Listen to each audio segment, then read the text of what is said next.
Guys, in this video, I'll be breaking down Ben Barron's two sub-4 singles in his 5.47 average of 5 with gain 13.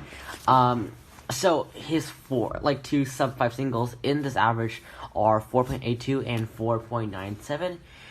So I'm gonna break that down.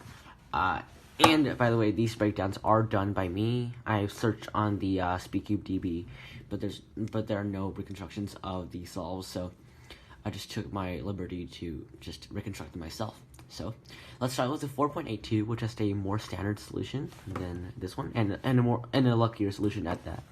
So we have these 4 cross pieces on white. These two are obviously relatively solved already.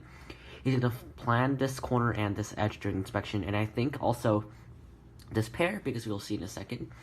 And he's gonna pair up this corner and this edge during cross. So obviously first we should do this edge right here to pair up with these 3 cross edges. And now watch, we can just insert that one, right? But before, we get this case. So before inserting and doing an L move here, we can insert a U prime to pair up this pair into the back. And now we just can do a YD move and insert that pair into the back. Now a free pair. So now why did I say that he also planned this pair as well? Because right now this is like a solved corner and it's really hard to see from this angle. And after doing this, he immediately does a wide U prime move to solve that edge into here. So I definitely think that he planned that solved corner in inspection, because there was no pause and he just did a wide U prime move straight away instead of a rotation. He solved this edge into here using keyhole. Very standard stuff. And now these two, this pair. Now, just to point out here, this is really good. The solution of this pair is really good because this edge right here is unoriented. So that would mean that we need a rotation in order to solve this pair efficiently. But inserting this pair in this way can actually make this edge oriented so that we can solve this pair, the remaining pair, with only R, U, and L moves. In this case, R and U moves.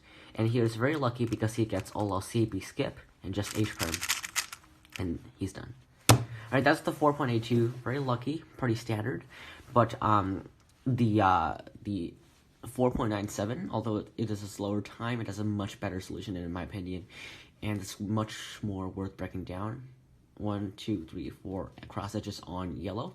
We're gonna notice two things in inspection. First, this block that corresponds to this edge on yellow, and also this corner and this edge. So we're gonna break up this block, but this corner will pair up with this edge, as you can see. So we're gonna ignore these 2 cross edges for a second. We're just gonna solve these 2 because this contains the block.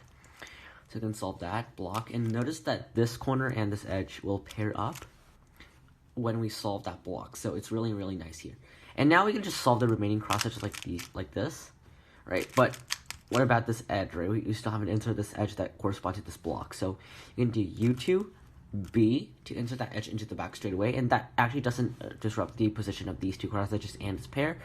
So we can go on with our solution straight away, and we have a free pair. And this is really nice because he also has this pair, which is going to be set up after he inserts this pair. I don't know if he planned that during inspection or purposely set it up.